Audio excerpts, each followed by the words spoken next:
can tell it's been a long time since I've used this camera, which means it's been a long time since I've actually filmed like a sit down video because I literally couldn't remember how to start recording. Hello everyone and welcome back to my channel. It is new year. We are getting off to a new fresh start and I am really excited about it. I'm actually going to be taking down my Christmas tree today, but I wanted to film something for you guys in front of it because I just love doing that every year. I really look forward to it. And this year, since I ended up deciding to take a break from doing Bookmas, I didn't get to film anything in front of the tree, and I just wanted to, you know, squeeze something in here. I also got a new Christmas tree this past year, so I felt like that was reason enough. But today I am super excited because I'm doing one of my favorite videos to do every single year, and that is sharing my favorite books that I read in 2023.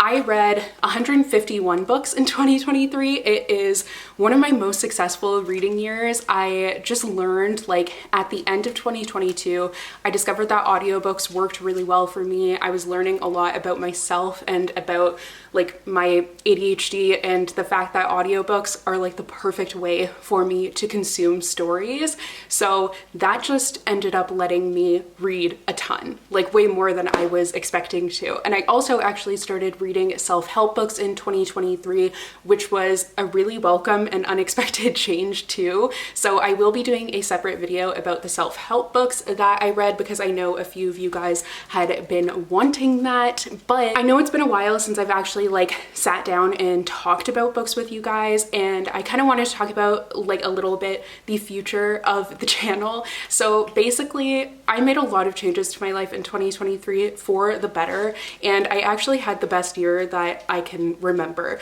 which is kind of weird to think about because the year didn't start off great. Like, I started off the year losing my best friend who happens to just be here, but we have a little shrine thing going on here, and I'm knocking down Santa, but my sister actually made that little stuffed animal. But yeah, Jackson died at the beginning of January, so it's almost an entire year now, but I just kind of ended up making a bunch of changes despite that, and it definitely took me a while, but that's something I'm going to be talking about in a completely separate video. Now, you guys have probably also noticed a lot of changes to the channel, and that's the fact that I have started to post more lifestyle content, and that has kind of been mostly what I've been posting. And that was never my plan to just do that. I want to do a mix. I want to do the lifestyle thing and just make this a channel where I just have fun again. I've talked about that many times in the past, but I don't think I ever really meant it, or like I wasn't mentally there yet, but now I definitely am. One of my resolutions for the new year that I'm working toward is getting consistent with posting again, and I've made like a whole system to get to that, which is really exciting. So we are getting there. We are definitely getting there, slowly but surely. But basically what you can expect from my channel in the new year is a little bit of everything. I'm going to be doing the same books videos that we all know and love that I've been doing for 9 years now or something like that. I don't even remember how long it's been, but I'm going to be doing those alongside a lot of vlog content and just general lifestyle content because that's what's making me happy, and I'm just doing things that fill my cup right now, and hopefully they fill yours as well, but if they don't, that's totally okay and totally understandable. Now, I also have actually changed a lot of what I'm reading this year. I used to be pretty much just a YA girly. I was only reading YA books, young adult, teen books, but that started to change at the end of 2022, I think. I basically kind of completely switched. So I want to say like a couple years earlier, I had started to read romance books, but then last year I slowly started to add in different sort of adult books. And now I actually read more adult books this year than I did YA, which is pretty wild. Now I will be going a little bit more into depth in a breakdown of that because I'm going to do a video, since I haven't really talked all that much about what I've read this year. I'm going to do a video showing you every single book that I read this year, and there I will kind of talk about what exactly made up my year. But I've talked a lot, so thank you for sticking with me. I just felt like I didn't want to just come in and randomly sit down and do the kinds of videos that I used to do and like not acknowledge the changes that have come recently. So yeah, but I have my whole basket full of favorite books here. This is actually the basket that I use every day to like fill with things that need to go to another room that are in this main area. But I was like, I am just going to take them out of the basket and then put them back in as I do this video. As I've done every year, this video is kind of a little bit different than the other book videos that I do because it is actually ordered. So it is going to be a countdown to my #1 favorite book of the year, which if you have been watching me, then you probably know because it's one of those books that I read and then I felt like I had to tell everyone about it. And I was definitely in like a content sharing phase at that time. So you guys likely know, but if you don't,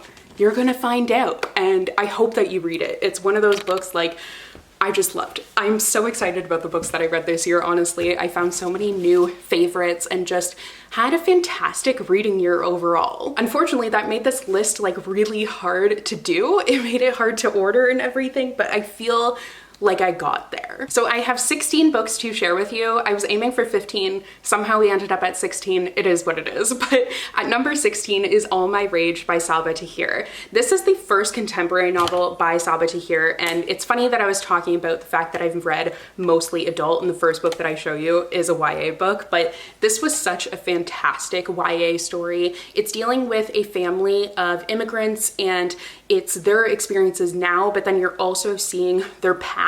It is an incredibly emotional and intense story, but it's beautifully done. Like Sabaa Tahir has such amazing writing. If you haven't read anything of hers, I highly recommend. And she also actually has a Skillshare class on writing that I found really helpful. So that's something else to check out. But this book was just fantastic. So it definitely had to be on my list for the year. I also actually grabbed the Happy Ever After playlist by Abby Jimenez, which I can't remember if I read it this past year. I think I maybe had read it in 2022, but just in case I did read it this year, this would also definitely make it on the list because I wasn't really expecting to like it, but I actually really enjoyed it. I almost unhauled it, but then you guys said that I shouldn't, and that was actually the right call because it was a super fun romance. There's a dog in it, like can't complain. Number 15 is Reggie and Delilah's Year of Falling by Elise Bryant. This is my second book by this author, and I think that actually the first one that I read by her was also on my favorites list for last year, but she just writes fantastic YA contemporaries that deal with realistic life issues. And this one was a super fun romance that is set over the course of a year. You see these characters meeting on different holidays, and it was kind of unique because it wasn't really like they just started out being together. You really did get to see that relationship develop over the course of the year. So that was such a nice and welcome change. I feel like in YA contemporary, it can seem like everything has been done before. So I love the fact that it was something that I hadn't seen before. Next up is The Daydreams by Laura Hankin. I picked this up very impulsively, to be honest. I hadn't heard anything about it. I don't even remember where I like first saw it or heard about it, but I decided to give it a go because this was kind of like in the summer is when I really started getting into kind of different sorts of adult reads, and this one just drew me in because it's about these characters, essentially like a look back on Nickelodeon or Disney Channel stars and who they are now that it's like 20 or whatever years later, 13 years later. So it's following the stars of this very popular teen show from the 2000s, and now it's 13 years later and they're seeing like why they all of a sudden ended up breaking up and all of that. And it was really good. It was unexpected because I really just kind of went into it not knowing anything. And I think maybe because I grew up like watching those 2000s and 90s shows, it was definitely something I could easily picture. And unfortunately, like I feel like it exposes a lot of the realities of those people who like actually exist while it is a fictionalized story. But I just felt like it was such a unique and interesting topic for a book, and I really enjoyed it. Archer is wanting all the attention from me right now because he's not used to seeing me like sitting sitting on the floor and filming, and I'm also in the spot where the toys usually are, so he's just confused. Number 13 is The Dictionary of Lost Words by Pip Williams. I actually ended up reading the newest book by this author this year as well, but I definitely enjoyed this one more. It was just, I love when you follow, like, one, I love historical fiction, and this is a historical fiction where you are following a character from a young age until basically like the end of her life. And when you're getting to know these characters for such a long time, you really develop a bond with them. And especially in like historical fiction, you go through everything with them. It was just amazing. But it follows the Oxford English Dictionary and the making of it, and it is one of the daughters of one of the like word collectors essentially, and she has taken it upon herself to collect these little slips and then is making her own version of the dictionary that has words that are being left out. They're words that are submitted by marginalized people, women, those whose voices aren't generally heard, and it's just such a beautiful like commentary on that sort of thing, but also an amazing time to follow this character. And then you also actually see more of this character, and there's a connection between this book and the next book, but I kind of felt a little bit more connection with this one, although I did enjoy the other one. It was just this one hit me a bit harder. I 100% forgot to grab number 12 when I was upstairs trying to find all the books, but for some reason I kept on getting distracted. But number 12 is The 7 Days of June by, I didn't even write down the author, I'm really sorry, but I'll have the cover on the screen, but it's 7 Days in June, not of June. This was described as a romance, and I think it's categorized as a romance. I'm not 100% sure on that though, so don't quote me, but it is definitely way more intense. It deals with a lot of topics that could be more triggering, but it's basically these two characters who they started developing this romance when they were teenagers. They met and they had these like 7 days together that kind of changed everything. They fell in love, and then they haven't seen each other for years, and now they're seeing each other again. So it's obviously like a lot of emotions are going to come up there, and it was definitely a really emotional story. But I love a romance that is kind of a little bit more emotional, has more of a deeper level to it, and that's definitely what you get with this one. So I did like it a lot. Number 11 is The Neighbor Favor by Christina Forrest.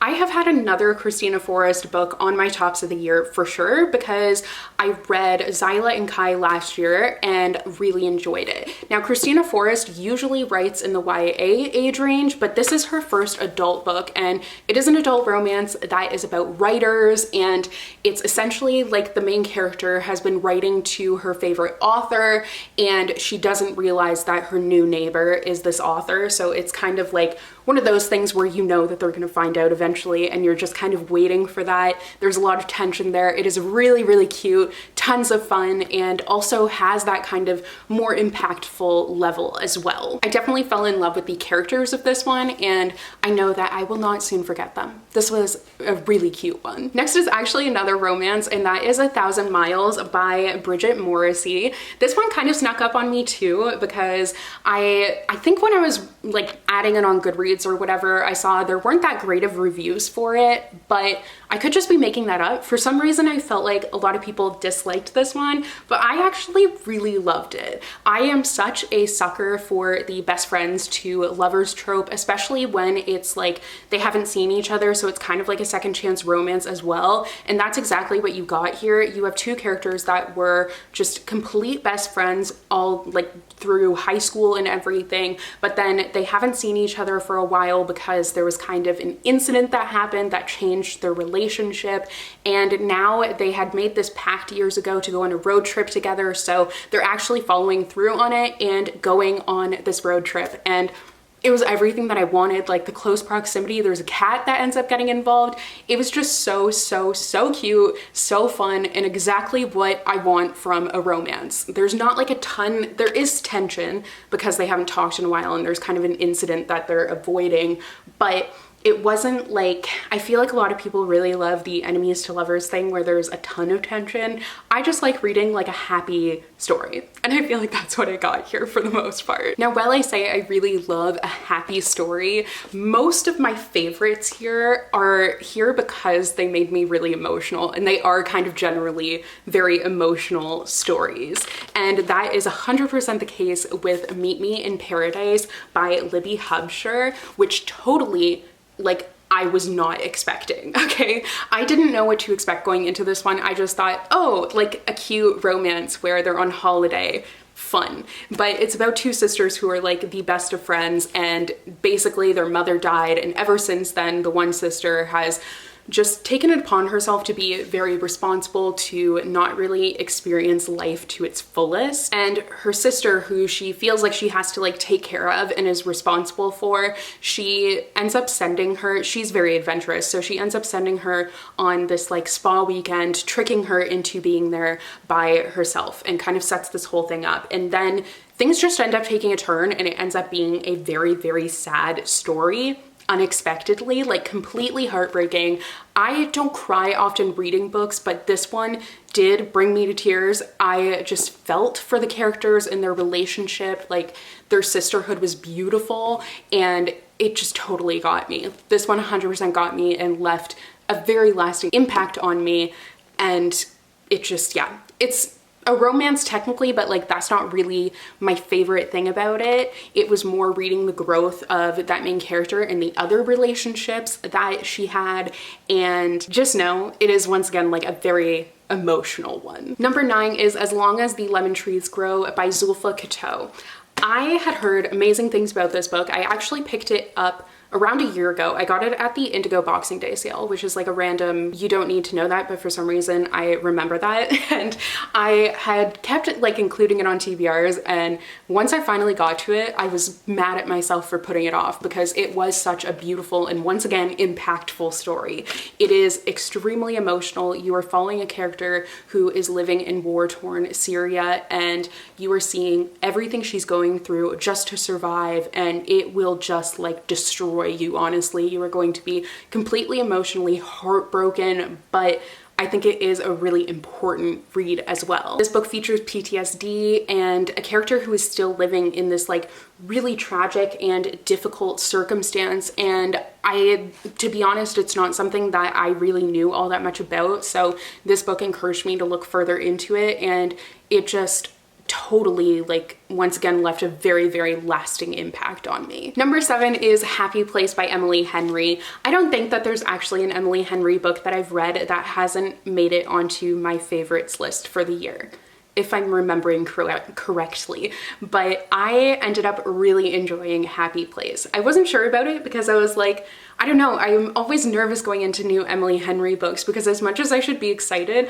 I'm nervous because I've loved all the others so much. So I'm like, how can we top that? How can we like even live up to it? But we did. In this one, you are following characters. It's like this group of friends. They've been friends forever since college, and they have been meeting up every year, once a year, to hang out. And 2 of them have been dating forever, but they actually have broken up for a while now, and they are trying to pretend that that is not the case while they are on this vacation together. So it is definitely a second chance romance, and I think it was more the premise I wasn't sure about. Like, that's very different than the other books of hers that I've read, and while I love second chance romance, for me, I'm talking about like second chance romances, or at least how I categorize it, is ones where they were friends in the past even, and then they end up seeing each other again. They don't have to have like dated. I don't know if that's technically not a second chance romance, but that's always how I've thought of it, at least. I guess it's more like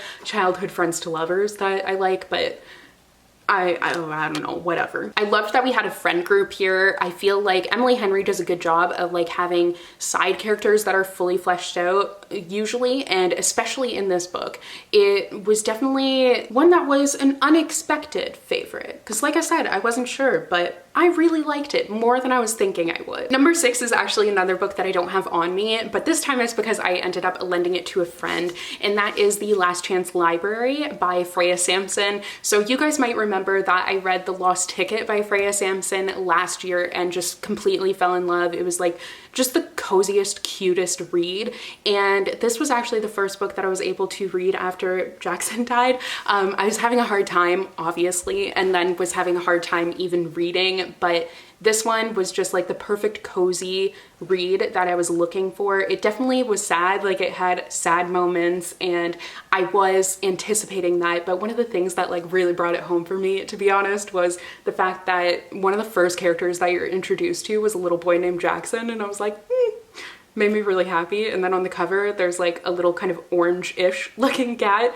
So yeah, that's besides the point. That's not why I really loved it. I just love Freya Sampson's writing. She writes like the cutest elderly characters and the coziest, just perfect stories for this time of year, really. I don't think I can count because I have 6 books left here, but on my list it says we're at number 5. So that's confusing. Did I forget to take, okay.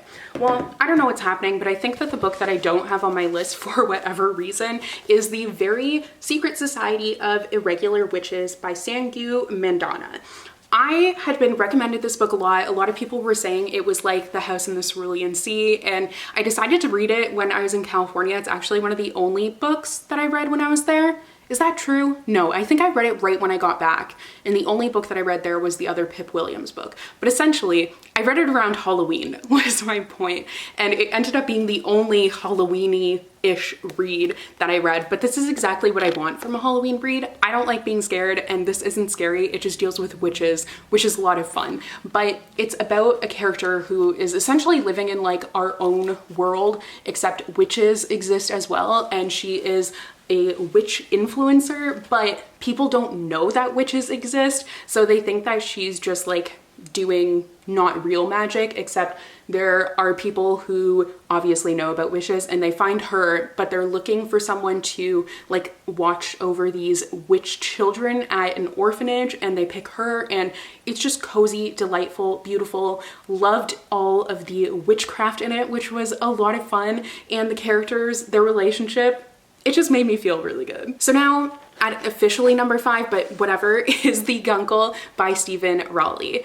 I had heard some amazing things about this book, and I had always wanted to pick it up, and I'm so glad that I finally did this year because I loved it. And once again, I actually ended up reading The Celebrants, which is also by this author. It was his latest book that came out this past year, and I like that one too, but The Guncle just totally like blew me away. It is about a gay uncle, as you would expect, who ends up taking on his sister who has passed away, her children. They end up like staying with him, and he ends up being their primary guardian, which he wasn't expecting, is really overwhelmed by, and just feels ill prepared for, but it's just so beautiful. It's another book that kind of just feels like a warm hug, like watching this relationship develop between this man and these children. So cute and heartwarming. And it actually reminds me a lot of, I think it's Raising Helen, because I always say this and then you guys always tell me what it is, but then I can never remember for some reason. But I believe it's Raising Helen that I'm thinking of, or I think there's also one with Dakota Fanning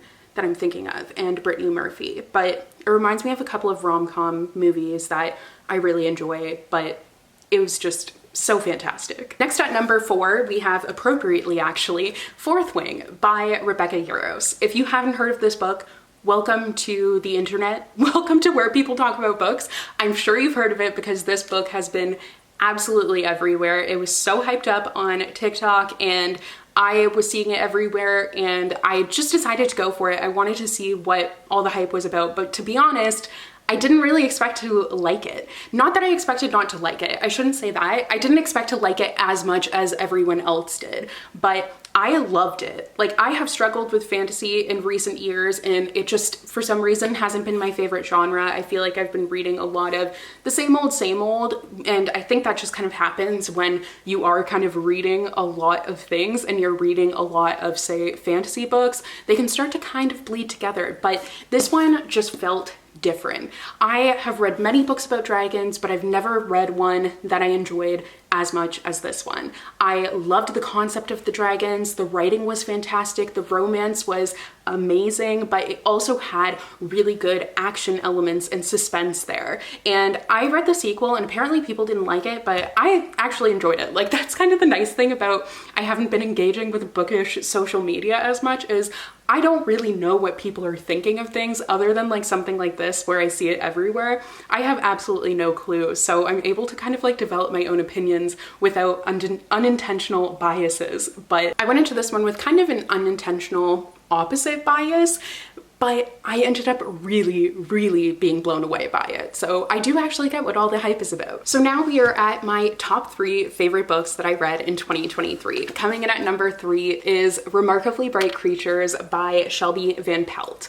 I loved this one. I don't want to say it was an unexpected favorite again, because I feel like I've been saying that so much, but it's true. Like, a lot of these I wasn't expecting to enjoy them nearly as much as I did, but that's definitely like a really pleasant surprise. Obviously that's what you want to happen. So yeah, this one was honestly an unexpected favorite. I'd heard amazing things about it, but I just wasn't expecting to be as blown away as I was by it.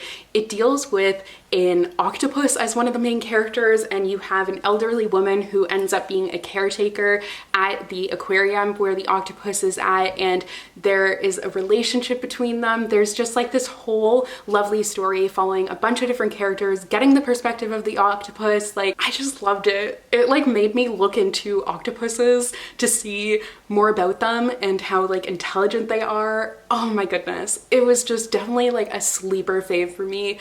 It totally, I don't want to say again, it felt like a warm hug, but it really did. And I feel like that can kind of be said for like my favorite book of the year as well, but I just got lots of warm hugs from books this year. My second favorite book of the year is The Great Alone by Kristen Hanna, and I feel like this one could be tied for number 1. Honestly, like my top 3 are really all tied for number 1, but I don't want to say that. I did have to actually give them an order. This is my second book that I've read by Kristen Hanna. I read The Nightingale a few years ago, and whatever year I read that in, it was my number 1 favorite book of the year. So I have come to expect really big things from Kristen Hanna, and it's once again kind of an author that I'm afraid to read. I did read, I think it's The Summer Garden this past year as well, or no, not The Summer Garden. I read the winter one, didn't I? I think it was the winter one that I read. I read another one of her books, and I didn't quite enjoy it as much as these two, but I think that these ones just kind of appeal to what I enjoy more because they are both historical fictions. This one I really wasn't sure about because I haven't really read anything. Like, it's set in Alaska in 1974, and I was like, man, I don't know if I'm like really into that, but I feel like this is what I wanted Crawdads to be. I thought Crawdads was fine. I enjoyed the movie a lot more than I did the book, but this, I feel like if you liked Crawdads, you will really love this one. Or even if you didn't like Crawdads, you will love this one. It is such a hard story to read because there's a lot that happens to these characters. It deals with abuse and survival and like characters who are in such dire situations that they can't get out of. It feels hopeless at times, but somehow it still fills you with hope. I cannot explain what Kristen Hanna does, but like, it's just absolutely incredible. This is another book. I read it last January, and it's another one where like once I read it, I just kept talking about it and kept recommending it to everyone. And I still will recommend it to everyone because I think it is fantastic and a must read. And finally, my number 1 favorite book that I read in 2023. You might be surprised, you might not. I feel like probably not, but I also haven't been posting as much, so I feel like I didn't get to talk about this one on YouTube as much as I had wanted to, but that is The Wishing Game by Meg Schaefer. So I actually ended up doing a vlog, just like a day in the life sort of vlog, I believe, around when I read this one. So you may have seen it in there, but oh my God, did I fall in love with this story. And once again, I'm going to say it was unexpected. I picked this one up honestly because of the cover. The cover is stunning, like it is beautiful. And then I found out the concept for it and was like, oh, that does sound really cool.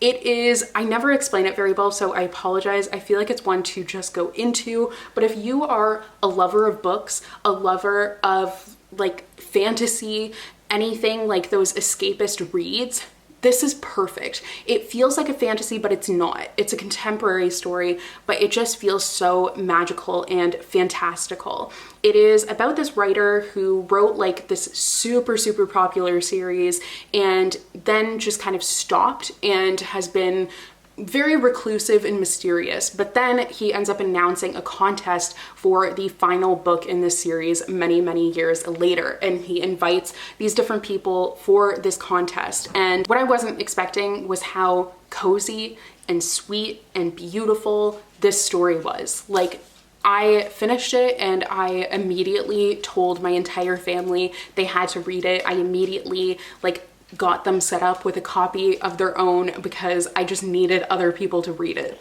It had to happen, and they did all enjoy it once they read it, but it was one of those books that I was like, everyone needs to read this. Like, I am not going to stop talking about this book. It has made its way into my absolute all-time favorite books of all time. Like 100%, it's up there with like The Book Thief and Alice. Honestly, like, I just completely adored this one. I can see myself rereading it in the years to come many times, and I think I will continue to love it and continue to gush about it for years and years to come once again. So yeah, I really loved this one. Charlie decided to make an appearance, and of course, because he did, Archer wanted to make an appearance too. But that is going to be all for today's video, actually. I hope you guys enjoyed. I am getting the third degree here, but thank you guys so much for watching, and thank you for bearing with me as things have kind of been changing over the past little bit. I am like really excited and looking forward to the changes that are to come, but definitely one of the things that I would like to work on is